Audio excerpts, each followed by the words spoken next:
Pegue aí a sua Bíblia, abra ela no livro do Êxodo. Livro do Êxodo, segundo livro da Bíblia, capítulo de número 12.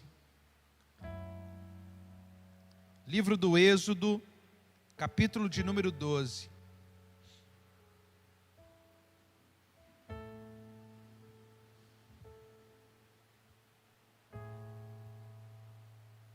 Deixe a sua Bíblia aberta aí e preste atenção nessa breve introdução que eu quero dar para você aqui. Todas as vezes que nós abrimos a nossa Bíblia na Antiga Aliança, no Antigo Pacto, no Antigo Testamento, eu preciso compreender que as coisas que estão ali, elas seriam as sombras do que seria revelado na pessoa de Cristo Jesus. Toda a história da Antiga Aliança, ela tem um propósito: apontar para Cristo. Toda a tipologia bíblica do Antigo Testamento, ele tem uma finalidade: apontar para Cristo. Eu não posso, de maneira nenhuma, eu não devo, não é correto tentar interpretar a Antiga Aliança sem a pessoa de Cristo Jesus. Toda a Antiga Aliança aponta para Ele, tudo é sobre Ele.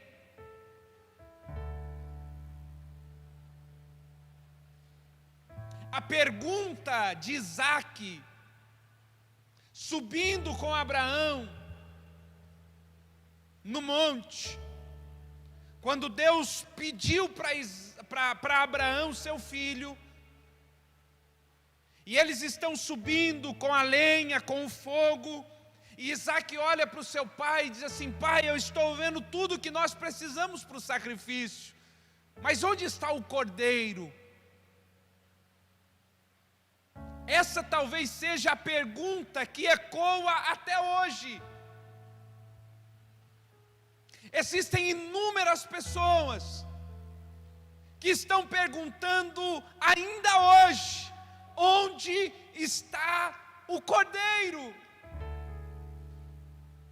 Não viram, nunca ouviram falar do cordeiro. Elas estão em busca dessa resposta essa que João, o Batista, quando visualizou Jesus chegando para ser batizado, disse: eis aí o Cordeiro de Deus, que tira o pecado do mundo. João apresentou para mim, apresentou para você, apresentou às nações o Cordeiro, a resposta para a pergunta de Isaac: onde estava o Cordeiro? João está dizendo: ele é o Cordeiro de Deus, que tira o pecado do mundo. Aleluia! Esta é a maior mensagem que nós carregamos. Mas para compreender isso, para entender isso, eu quero mergulhar com você na primeira Páscoa, na Páscoa dos Hebreus, onde era uma sombra, uma tipologia do que seria de fato revelado na pessoa de Cristo Jesus. Para que você entenda um pouquinho mais, o povo de Israel estava cativo no Egito, aprisionado, debaixo de um jugo. Estavam servindo aquela nação como escravos. Deus então levanta um homem chamado Moisés e diz a Moisés: Moisés, eu ouvi a aflição do meu povo e vou tirá-los dessa terra e vou introduzi-los numa terra que mana leite e mel. Vá até Faraó e diga a ele para que deixe o meu povo ir.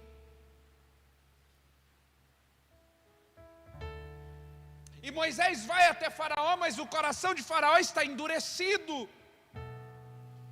Ele não deixa. E aí você conhece a história. Deus então começa a enviar as pragas ao Egito. As águas se tornam em sangue. A praga das rãs, dos piolhos, da saraiva. A praga das úlceras. E nada dessas pragas abre o coração de Faraó para que ele então deixasse o povo sair. É então que nós temos a última praga enviada sobre o Egito. Essa praga seria a morte de todos os primogênitos da terra do Egito. Todos os primogênitos morreriam, salvo aqueles, preste atenção, salvo aqueles que estivessem dentro das suas casas, marcados pelo sangue do Cordeiro. É nesse contexto, entre a última praga e a saída do povo da terra do Egito, que a primeira Páscoa acontece. 9 pragas já haviam passado sobre o Egito. A 10ª e última praga seria enviada. Mas antes dela chegar, aconteceu então a instituição da primeira Páscoa. Agora preste atenção no texto, eu quero ler o texto com você. Leia comigo a partir do versículo de número 1.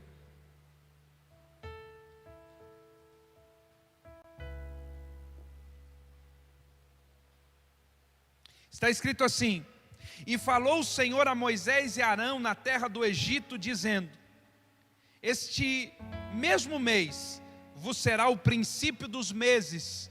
Ele estava falando do mês Abibe. Este vos será o primeiro dos meses do ano. Falai a toda a congregação de Israel, dizendo: aos 10 deste mês, tome cada um para si um cordeiro, segundo a casa dos pais, um cordeiro para cada família.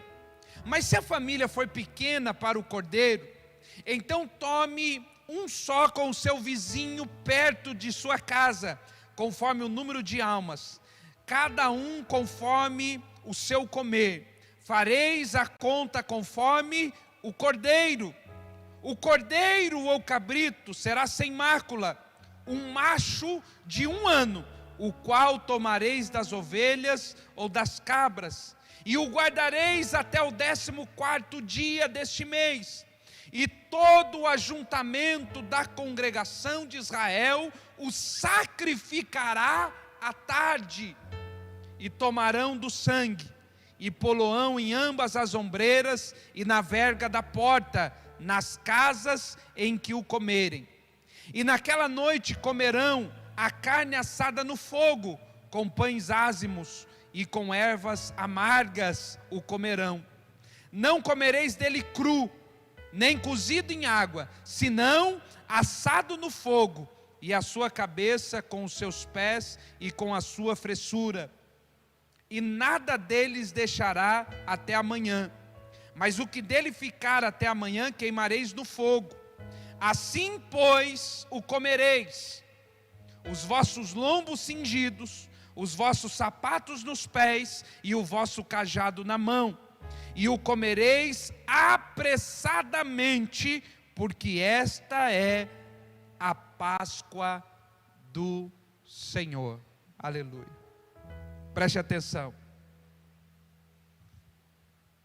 Retomando aquilo que dizíamos, o Antigo Testamento, ele é a sombra da nova aliança. Quando Jesus veio, ele trouxe luz, revelação sobre toda a antiga aliança. Então agora eu olho para o Antigo Testamento através de Cristo e tenho clareza, eu tenho nitidez sobre aquilo que o texto estava querendo me dizer, mas porque Cristo ainda não havia sido revelado, não havia como entender, porque era apenas sombra. Então entenda uma coisa importante sobre a Páscoa. Deus chama Moisés e Arão e diz assim: eu quero que vocês digam a toda a congregação de Israel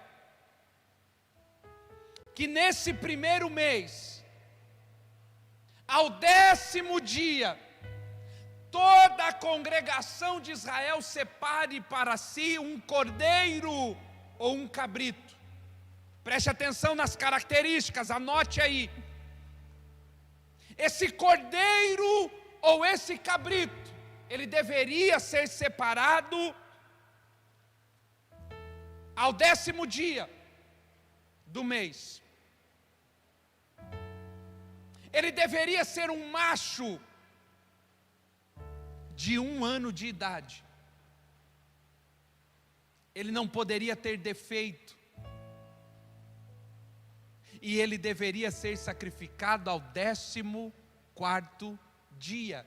Agora preste atenção, porque todas estas características falam a respeito de Cristo.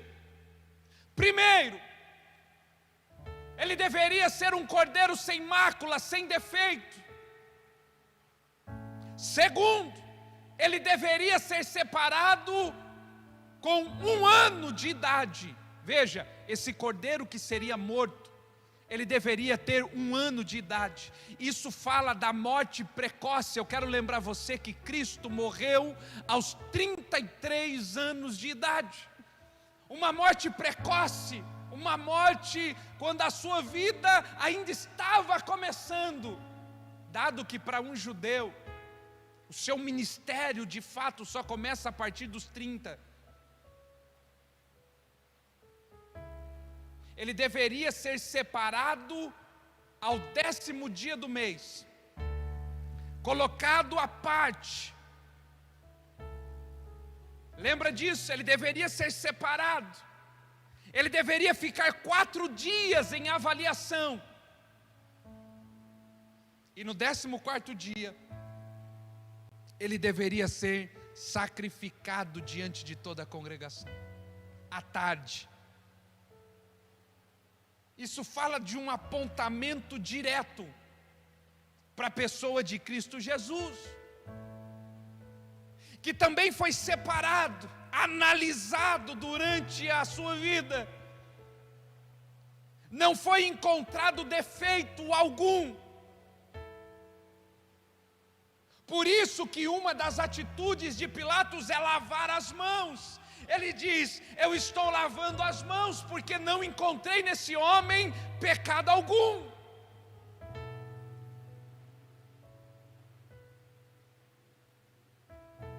E o sacrifício de Jesus acontece exatamente na parte da tarde. Agora preste atenção no que eu tenho para dizer para você aqui. É importante você compreender a Páscoa, para você entender as verdades que estão inseridas nela. Primeira verdade, está no versículo de número 3. Êxodo, capítulo 12, versículo de número 3. Falai a toda a congregação de Israel, dizendo: aos 10 desse mês, tome cada um para si um cordeiro, segundo a casa dos pais, um cordeiro para cada família. Um cordeiro para cada família. Pastor, o que a Páscoa me ensina? O que a Páscoa revela para mim? A Páscoa revela que Cristo morreu por uma família. Que significado tem essa palavra no dia de hoje? As pessoas foram ensinadas que Cristo morreu pelo indivíduo, porque elas dizem, salvação é individual. Salvação é para o indivíduo. Mas a Páscoa, a instituição da Páscoa, a sombra da nova aliança dizia, é um cordeiro para cada família. O cordeiro que seria morto. Acompanhe o versículo de número 7. Êxodo 12, 7. E tomarão do sangue, e poloão em ambas as ombreiras, e na verga da porta, nas casas em que o comerem. Preste atenção no que eu vou dizer para você. Aleluia. A Páscoa é uma mensagem de salvação familiar. O cordeiro não morre por um indivíduo. O sangue do cordeiro cobre uma casa. Você que está aí assistindo esse vídeo agora, dentro da sua casa, talvez o seu pai não é convertido, a sua mãe não é convertida, os teus filhos não são, mas eu quero te dar uma palavra. A partir do momento que o cordeiro foi aceito dentro da sua vida, o sangue dele cobriu a sua casa. Preste atenção no que eu vou dizer para você. Deus poderia ter dito o seguinte: olha, vocês vão sacrificar o cordeiro, até porque a praga que viria seria a praga dos primogênitos. Deus poderia ter dito assim: olha, vocês vão sacrificar o animal, vão pegar do seu sangue e vão colocar nas testas de cada pessoa. Deus poderia ter dito: olha, marque as pessoas, mas Ele não disse isso. Ele disse: marque a casa. O sacrifício de Cristo nunca enxergou o indivíduo sozinho. O sacrifício de Cristo sempre enxergou uma família. Sempre. A mensagem da Páscoa é uma mensagem familiar. A mensagem da salvação é uma mensagem familiar. Quando o Cordeiro morreu, quando o sangue de Cristo Jesus no Calvário foi derramado, Ele disse, porque, preste atenção no texto, versículo de número 7 ainda. Ele diz assim, olha: e tomarão do sangue, e poloão em ambas as ombreiras, e na verga da porta, e nas casas em que o comerem.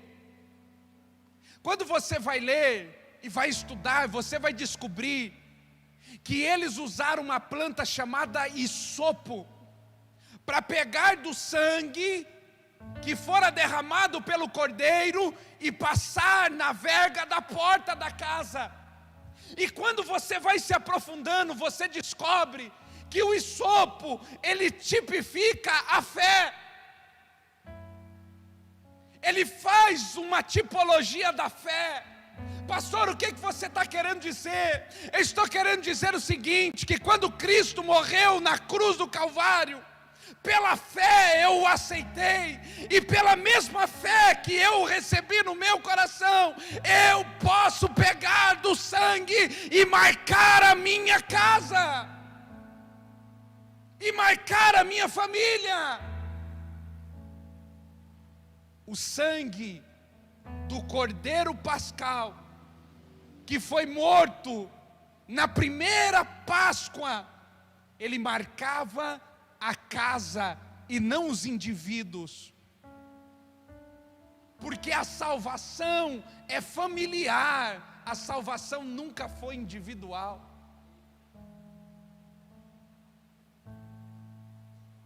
Pastor, por que a mensagem da Páscoa é importante?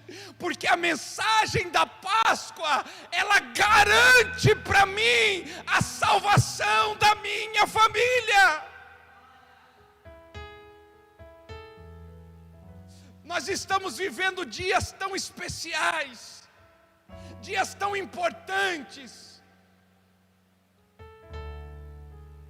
mas nada disso teria propósito se você não entendesse que não é entrando dentro das nossas casas simplesmente.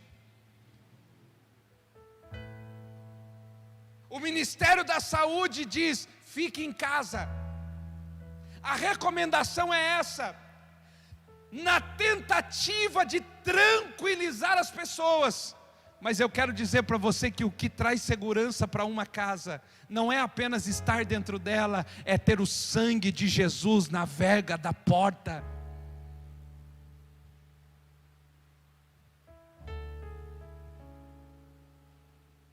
Pegue o hisopo essa noite, pegue a fé essa noite, e pela fé marque a sua casa. Ah, querido, eu oro e profetizo em nome de Jesus, que toda a tradição da religião caia da sua vida, e pela fé você receba a marca do sangue de Cristo Jesus na tua família. Você que chora pela salvação dos seus, pela fé, receba essa noite a marca do Cordeiro na verga da porta da tua casa. Glória a Deus. A Páscoa me ensina que salvação, ela é familiar.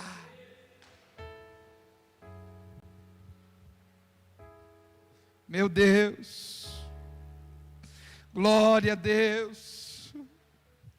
Eu quero convidar você a levantar aí do seu lugar, querido, por um instante, por um minuto, pegar as tuas mãos como um ato profético, ir até a verga da porta da sua casa. Você homem, você sacerdote, você filho, você mãe, vá lá e numa atitude profética, num ato profético, coloque a mão e diga: nessa noite o sangue de Cristo Jesus está presente nesta casa. O dia, vá lá, faça isso. Oh, vá lá na porta da sala, na porta da cozinha, marque a sua casa.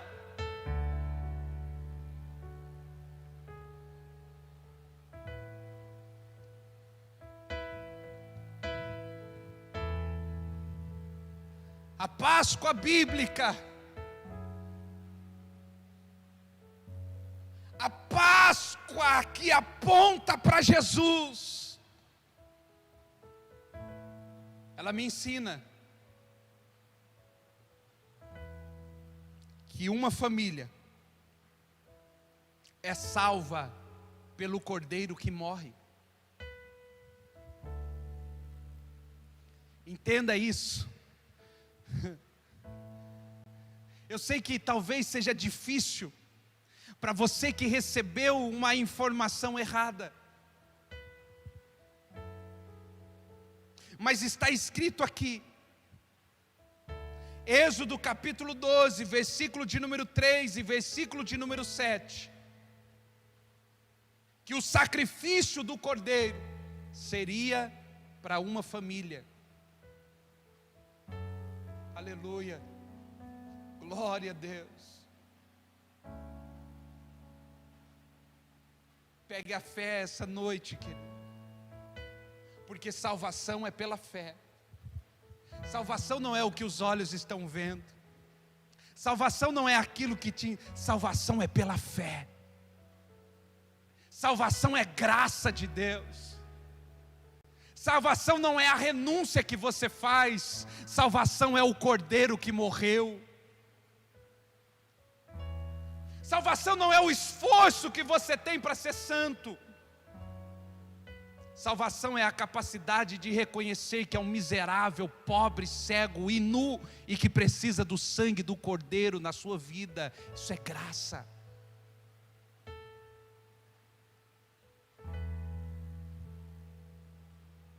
Vamos continuar aqui.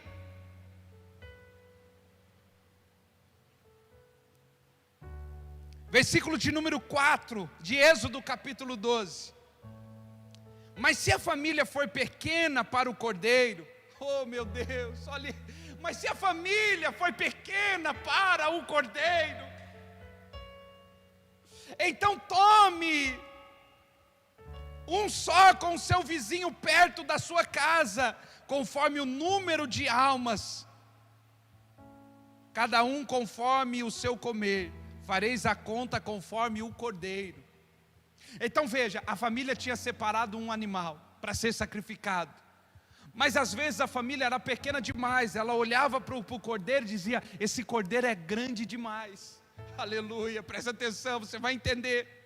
Aí ela dizia assim: a nossa família não dá conta de comer esse cordeiro. Então eles estavam autorizados a pegar o seu vizinho mais próximo e dizer: vamos compartilhar do mesmo sacrifício, porque a minha família não dá conta. A minha família não comerá desse cordeiro sozinho, então nós poderemos partilhar dele todos nós juntos. Aleluia. Pastor, o que você está querendo dizer? Eu quero dizer para você, querido, que o sacrifício de Jesus, a sua família não dá conta dele sozinho.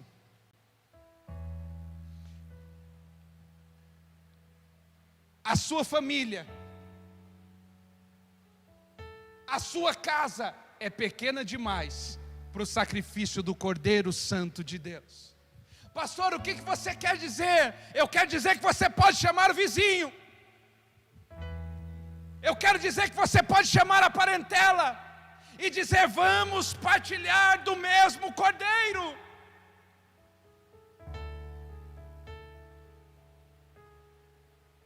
Vamos partilhar, vamos compartilhar do mesmo sacrifício. Versículo 5: o cordeiro ou cabrito será sem mácula, um macho de 1 ano, o qual tomareis das ovelhas ou das cabras, o guardareis até o 14º dia. Queridos, a vida de Jesus, ela precisa ser compreendida da seguinte forma: Jesus nasce, ele passa 30 anos em anonimato, ninguém sabe. Os evangelhos, que as pessoas gostam de dizer, até de maneira errada, mas que é uma biografia da vida de Jesus, porque não é uma biografia da vida de Jesus. A ideia dos evangelhos não é fazer uma biografia, mas não falam nada dos primeiros anos, ou dos primeiros 30 anos da vida de Jesus. Pouquíssimas coisas são narradas a esse respeito, porque Jesus é guardado. Porque a Bíblia está dizendo aqui: o cordeiro, no versículo 6, guardareis até o 14º dia desse mês, e todo o ajuntamento da congregação de Israel o sacrificará à tarde. Eu quero pular o versículo de número 7 e ler com você o versículo de número 8, que está escrito assim: naquela noite comerão carne assada no fogo, com pães ázimos, com ervas amargas o comerão. Não comereis dele cru, nem cozido, senão assado no fogo, a sua cabeça com os seus pés e com a sua fressura. Presta atenção no que eu vou dizer.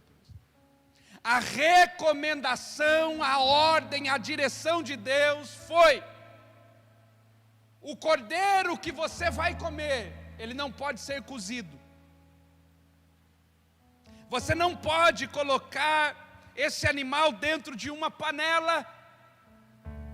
Você não pode comer senão o cordeiro não for assado no fogo. Pastor, o que significa isso? Presta atenção nisso.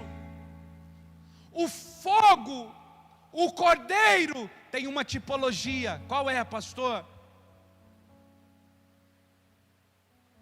fogo apontava para a ira de Deus, o juízo de Deus. É por isso que não teria uma outra forma de se comer aquele animal. Queridos, entenda algo que eu vou dizer para você aqui. Em Cristo Jesus, a ira de Deus foi saciada.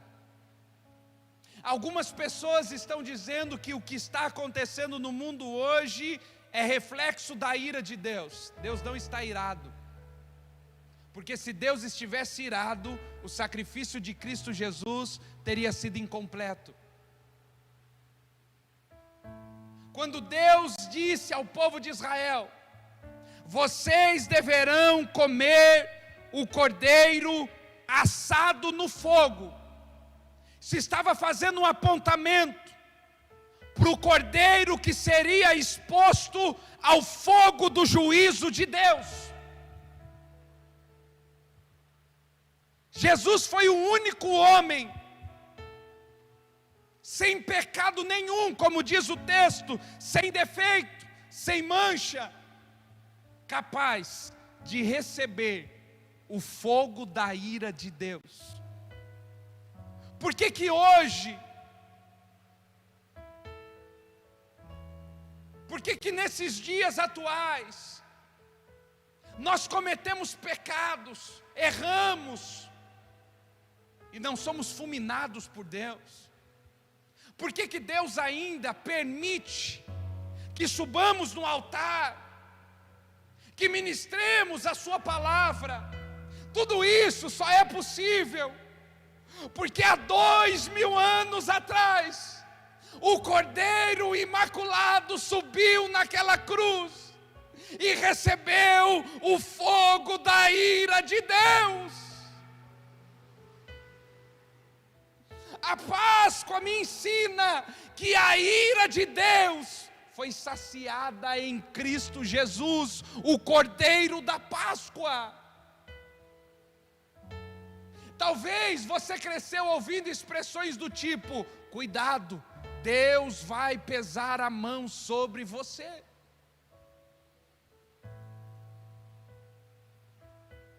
Cuidado, a ira de Deus virá sobre você. Eu entendo que expressões como essa tinham como objetivo fazer com que o povo andasse em santidade. Porém, era uma santidade baseada no medo e não na revelação do amor de Deus. Há duas maneiras de viver em santidade nessa terra. A primeira, a santidade produzida pelo medo. Puxa, como é difícil ser santo por causa do medo.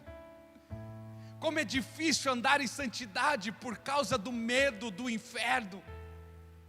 Como é difícil ser santo porque alguém disse que se eu não for santo, eu não vou para o céu. É duro, é difícil, é quase impossível ser santo por causa do medo. Agora, ser santo por causa do amor que me alcançou, ser santo porque existe um lugar preparado por Deus para mim, pecador, para mim que não merecia. Ai, meu irmão, todos nós, diz a palavra, andávamos como ovelhas desgarradas, perdidas, sem pastor, até que Ele veio. A Bíblia diz em Filipenses capítulo de número 2, que Ele mesmo sendo Deus, não teve por usurpação ser igual a Deus, antes se esvaziou, tomou a forma de servo e se humilhou até a morte, e morte de cruz. Aleluia, glória a Deus. E eu então, que andava como ovelha desgarrada, fui resgatado pelo seu amor. Porque merecíamos? Não. Porque fizemos algo de bom? É claro que não. A mensagem da Páscoa mostra para mim o quanto eu não sou merecedor, mas Ele assim mesmo me amou. amou você na prostituição, amou você no adultério, amou você na droga, amou você no álcool, amou você por lugares onde ninguém queria ir para te buscar, mas Ele foi, Ele te alcançou, e Ele disse: receba do meu amor, porque eu recebi a ira do Pai, para que você tivesse liberdade. Somos livres hoje, somos livres nessa hora, porque o sacrifício de Cristo perfeito, santo, imaculado, alcançou alguém que não merecia.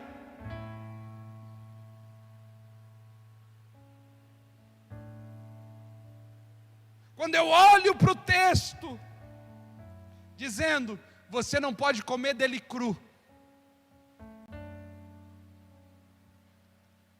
estão apresentando ainda um cordeiro cru. Que é isso, pastor? Um cordeiro que foi morto, mas que não recebeu a ira de Deus. Cuidado, esse não é o cordeiro de Deus. O versículo de número 9 está dizendo: não comereis dele cru, nem cozido em água, senão assado no fogo. Meu Deus, o cordeiro que você vai se alimentar na Páscoa é o cordeiro que passou pelo fogo do juízo de Deus. Eu não poderia, querido, você não poderia subir diante de Deus com a vida que tínhamos. Nós não poderíamos subir até Deus com a vida que possuíamos. Mas Ele foi sem defeito, sem mácula, e Ele experimentou o fogo do juízo sem merecer. Aquele lugar era nosso. Deixa eu lembrar você de algo terrível para Jesus. Talvez você nunca parou para pensar sobre isso. Quando Jesus está na cruz, haviam mais 2 ladrões do seu lado, morrendo a mesma morte, morrendo da mesma maneira. Porque há pessoas que dizem assim: Ele tomou o nosso lugar na cruz. Não, querido, poderíamos sim ser crucificados. Aliás, a cruz era o nosso destino, a cruz era o nosso lugar, mas Ele foi, Ele tomou o meu e o seu lugar naquele momento. Mas houve algo que aconteceu com Jesus, que não aconteceu com as outras 2 pessoas que estavam ali com Ele.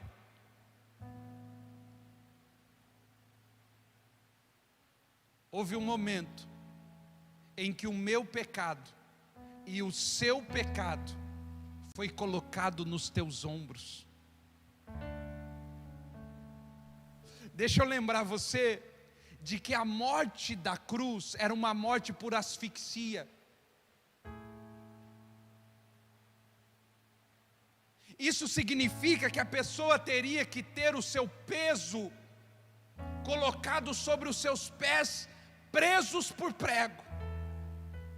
Chegou uma hora que o peso de Jesus não era simplesmente o peso do seu próprio corpo. Chegou um momento em que o peso que Ele carregava era o peso do nosso pecado. Nessa hora, no pior momento da vida de Jesus, Ele faz uma declaração muitas vezes desapercebida por nós. Ele diz assim: Pai, por que me desamparaste? Ele percebeu que naquela hora, o meu pecado, o seu pecado que estava sobre Ele, havia desligado ele do Pai, porque esse era o nosso lugar. Vivíamos uma vida desligados do Pai. Jesus disse: Pai, por que me desamparaste? Porque Isaías, capítulo de número 59, versículo de número 2, diz que há um abismo entre nós e Deus. Havia um distanciamento. Cristo sentiu o distanciamento criado pelo pecado. É interessante, algumas pessoas que estão distantes de Deus por causa do pecado, essas pessoas costumam dizer assim: Deus está tão longe.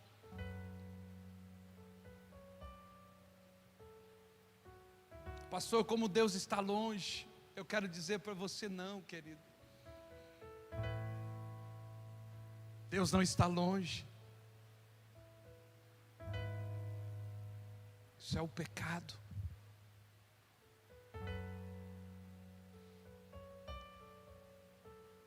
Eu não sei o que impede você. Eu não sei quais são as suas práticas ocultas. Eu não sei o que impede você de se aproximar de Deus. Mas eu quero convidar você essa noite para se arrepender, pedir perdão ao Senhor. Você não será julgado. Por isso o cordeiro precisava passar pelo fogo.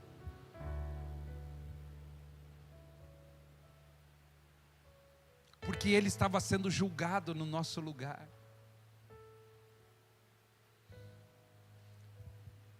Ele estava sendo moído no nosso lugar.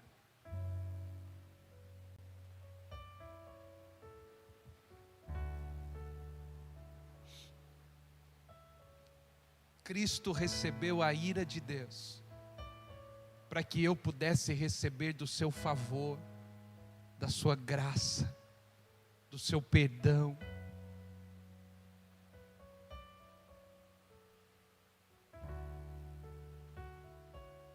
A Páscoa nos ensina que alguém que não merecia morre no lugar de alguém que merecia morrer.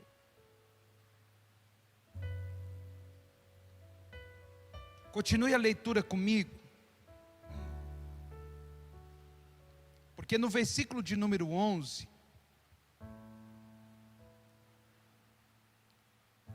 no versículo de número 11 de Êxodo capítulo 12, o texto vai dizer assim: pois assim o comereis, os vossos lombos cingidos, os vossos sapatos nos pés e o seu cajado na mão.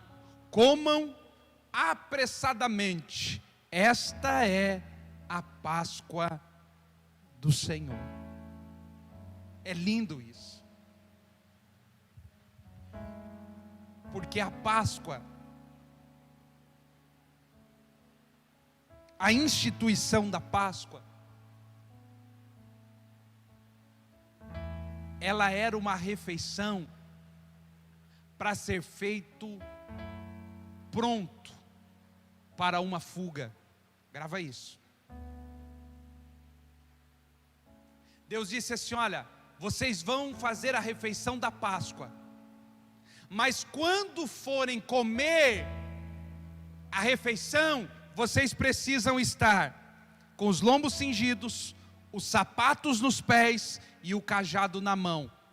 Comam apressadamente. Por quê? Porque eles estavam para sair do Egito, eles estavam para ir embora. Deus disse: olha, comam atentamente, porque no sinal vocês saiam. Irmão,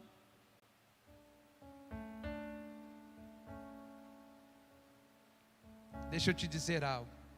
Cada ceia que nós tomamos, e aqui vem um princípio para você: os lombos cingidos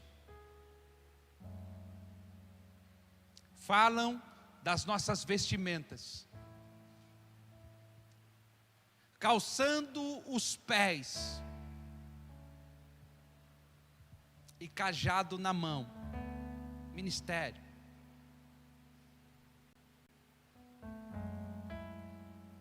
Nós não celebramos a Páscoa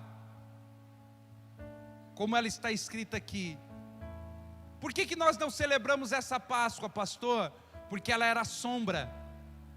A sombra do quê? Da nova refeição. Porque a Páscoa, como sombra, ela dizia assim: vocês vão comer o cordeiro assado com ervas amargas e pão sem fermento. As ervas amargas apontavam para os dias de sofrimento que viveram na escravidão. Ou seja, comam para que vocês nunca se esqueçam. O pão sem fermento apontava para uma vida sem pecado, o fermento que leveda a massa. E o cordeiro, que trazia a ideia do novo, do bom, fazendo contraste com as ervas amargas. Agora preste atenção em algo que eu vou dizer para você. Na nova aliança, não há ervas amargas. Na nova aliança, nós temos o pão e o suco da uva. Pastor, por que nós não temos mais essas coisas? Porque elas eram a sombra. E como sombra, que ganharam luz em Cristo Jesus, Ele disse: comam do pão, que é o meu corpo, e bebam do cálice, que é o meu sangue. Mas façam isso preparados para a partida. Irmão, cada ceia que nós estamos aqui tomando, porque da mesma maneira, eu creio nisso, preste atenção, eu creio nisso. Eu creio que tudo que está escrito segue um mapa. E eu acredito que o grande dia que nós estamos esperando, ele também será antecedido por uma mesa de ceia. Por isso ele disse: comam preparados para partir. Tem muita gente que vem para o culto da ceia, que participa do culto da ceia, despreparado, descalço, sem cajado na mão. E se a volta acontecer, eu quero dizer para você, meu irmão, não vai dar certo. Você não vai. Porque ele disse: comam preparados para partir. Essa é a Páscoa.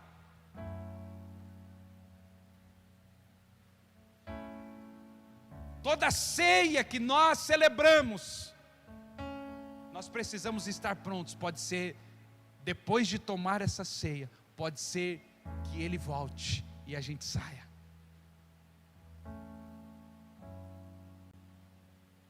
Pode ser que depois dessa celebração ele volte.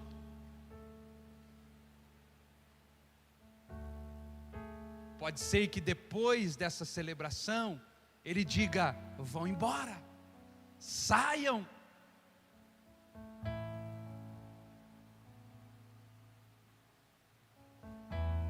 E para finalizar, a palavra Páscoa, ela vem de uma palavra hebraica chamada Pessa. Pessa. Pastor, o que significa essa palavra Pessa? Significa passar por cima. Isso é Páscoa.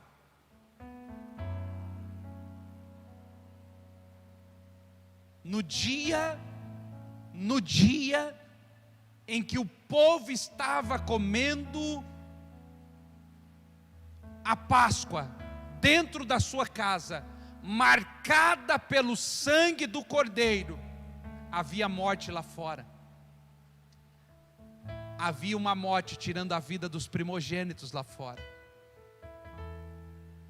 Havia choro dentro de casas, mas na casa marcada pelo sangue do Cordeiro, havia a celebração da Páscoa. Nós estamos em dias de muita tensão. Há um espírito de morte roubando vidas aí fora, ceifando vidas aí fora. A ordem foi: entrem em casa. Mas eu quero acrescentar algo a essa recomendação. Não adianta entrar em casa que não tem a marca do Cordeiro, porque o anjo da morte que visitou o Egito, quando ele se aproximava de uma casa que não tinha marca, ele entrava e ceifava a vida do primogênito. Mas quando esse anjo ia passando e visualizava a marca do Cordeiro na porta daquela casa, ele passava por cima. Peça, Páscoa, ele passava por cima. Esse dia, esta celebração vai marcar o anjo da morte passando por cima da nossa casa. Esse espírito não vai visitar a nossa família, porque há uma marca na verga da nossa porta. Se você crê nisso, dê um brado de celebração onde você estiver, aplauda ao Senhor e diga: o sangue de Cristo Jesus está na verga da porta da minha casa. Aleluia, glória a Deus, glória a Deus. Puxa, queridos, eu queria passar com você aqui mais 2 horas falando sobre esse texto, e a gente descortinando ele, a gente abrindo ele, mas eu quero finalizar para que a gente não estoure o horário, e a gente participe também desse momento lindo que nós estamos vivendo.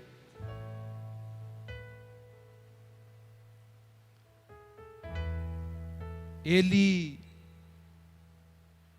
nos reconciliou consigo mesmo. 2 Coríntios capítulo 5, versículo de número 18, diz que Ele nos reconciliou consigo mesmo, e nos deu, depois de ter nos reconciliado com Ele, o ministério da reconciliação. Nós não temos o ministério do juízo, do julgamento, nós temos o ministério da reconciliação.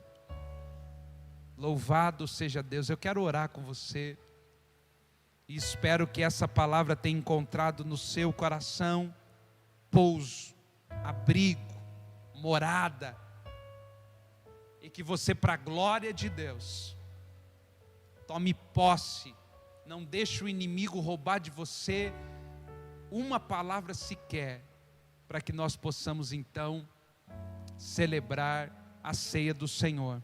Os nossos irmãos, dá um alôzinho para eles, Maico. Eu quero orar com você. Os nossos irmãos vão preparar uma canção, e enquanto eles preparam a canção, eu quero dizer para você: prepare a mesa aí onde você está. Prepare a mesa. Prepare a mesa. Pai, eu quero te agradecer por essa palavra. Obrigado, Senhor. E oro para que ela tenha encontrado do outro lado um coração disponível e aberto, sensível, pronto para receber a tua palavra. Eu oro, Senhor, para que o inimigo não roube, não distorça, e que os teus filhos recebam do Senhor a porção que lhe cabe dentro dessa palavra que ouviram. Que o Senhor amplie essa revelação no coração de cada um. E que a Páscoa nunca mais seja a mesma na vida de cada um deles. Nesse momento que eles estarão preparando a mesa, que o Senhor possa abençoá-los, direcioná-los, para que possam viver um momento único, no nome de Jesus. Amém, amém.